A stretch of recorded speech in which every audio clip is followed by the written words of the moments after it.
Good evening and thanks for joining us. You're watching the 9 at Night. I'm Patty Santos. They have the signatures. Abortion and marijuana will be on San Antonio's May ballot.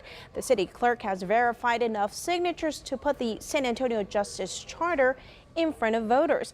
This was a result of a coordinated push by several groups to gather signatures and get this on the ballot. They turned in 38,000, only needing 20,000 verified.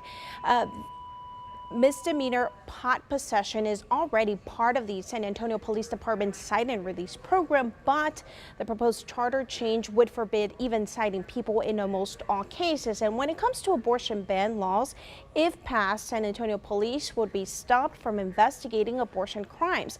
The group seeks to make existing policies permanent, like the cite and release program for low-level offenses and bans on chokeholds and no-knock warrants.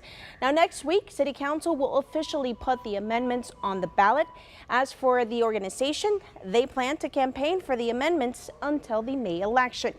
Stolen cabinets, doors, and more found inside a U-Haul lands 2 men in jail. This after San Antonio police say a new home construction site on the southwest side had been hit up and burglarized several times. These are the suspects: 41-year-old Ernest Morales and 38-year-old Eddie Alvarez.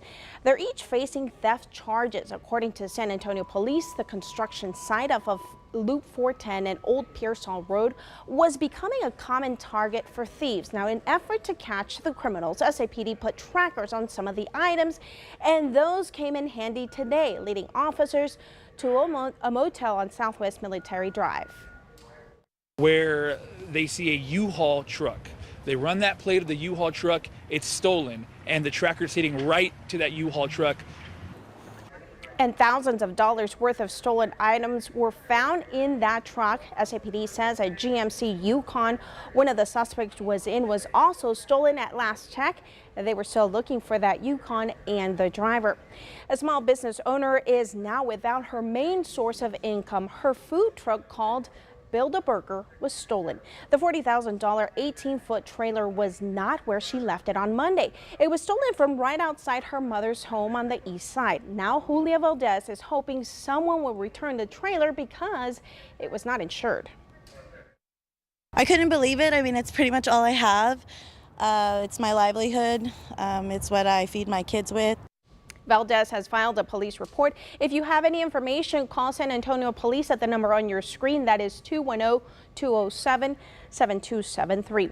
A man is in the hospital and another is on the run following a road rage shooting late last night. This happened near I-35 and Rittiman Road. San Antonio police say a man driving a trailer was shot 3 times by someone in a big rig. The victim told officers it was a case of road rage, but it's unclear what set the suspect off. The victim is expected to be okay.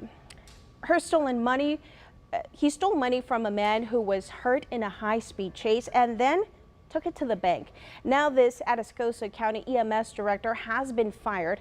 A 55-year-old Donald Penny is charged with official oppression, but his troubles with the law won't stop there. Penny is also being investigated for possibly taking money from an Atascosa County Sheriff's deputy who died in an off-duty crash in December. Penny was later seen on surveillance video exchanging the bloody money for non-bloody money at a Jordanton bank. He eventually admitted to taking the cash in the past, saying he intended to pay it back. He was fired during the last Atascosa County Commissioner's Court meeting. The search for a new superintendent at Uvalde CISD is now paused until further notice. That decision made by the Board of Trustees Monday night. In a statement to KSAT, board members felt a quick change in leadership is not in the best interest for the district. For now, the interim superintendent, Gary Patterson, will continue the role. He was appointed back in late October. He previously served as the superintendent for East Central ISD in San Antonio for 14 years. Now, the aftermath of last week's winter storm is still lingering as Austin city workers continue restoring power and cleaning up debris. Austin Energy General Manager Jackie Sargent confirms there are still thousands of people without power. More than 50 crews were brought in to help with debris in Austin with Austin Resource Recovery. And Austin Transportation says they've restored power to all but about 5 intersections. 40% of traffic signals were down after the storm. Well, the rain moves out, but another cold front is behind. Adam Caskey with the temperature swings ahead. Patchy fog to start the day tomorrow and a little cool. 40 degrees downtown San Antonio, but in the upper 30s in outlying areas. However, by noon, sunny and 63. Most of the day tomorrow, just bright baby blue skies. 70 degrees the high temperature, light southwesterly wind at 5 to 10. Friday gets windy. 38 in the morning, only 58 the high temperature despite sunshine. Some gusts up to 35 miles per hour. Then we look at the weekend. Saturday morning, a light freeze. High temperatures right near 60 all weekend. Next chance of rain Monday night. The reality is the food bank now is taking food onto the base to make it more comfortable, more accessible for those struggling active members to get food. Food insecurity, it's a problem that affects so many people, including our men and women in uniform. Some progress has been made at the federal level to tackle the problem of military hunger, but there are resources available to help service members right now.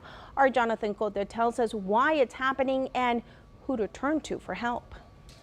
Food insecurity is definitely a big deal. The DoD has recognized that. Low salaries for enlisted members, not qualifying for low-income food assistance programs, and high rates of unemployment for military spouses are some of the factors contributing to military hunger. And some of the things that they're doing to combat that is they're offering individuals such as myself, a certified personal financial counselor, free resources at every military installation. Richard Gomez with the Military and Family Readiness Center says he is seeing more and more service members needing assistance. Our foot traffic is pretty constant, especially in this community where we have a bunch of young trainees, young airmen who are starting off on their first journey away from home. He says outside of policy solutions, the Department of Defense has incorporated certain strategies to strengthen service members' financial literacy. We can discuss everything from just money management in general, building a spend plan, repairing or building credit, tackling debt, making sure that you're properly insured. Gomez, who is prior enlisted, says he understands the stigma that may exist in asking for help,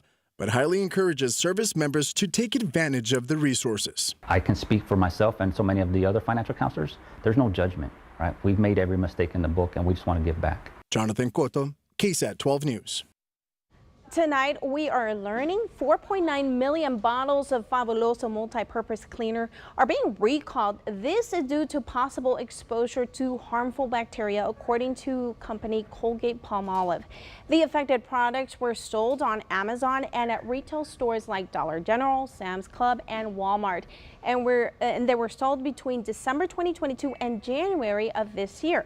People can check to see about getting a refund or a replacement by contacting the Colgate-Palmolive company.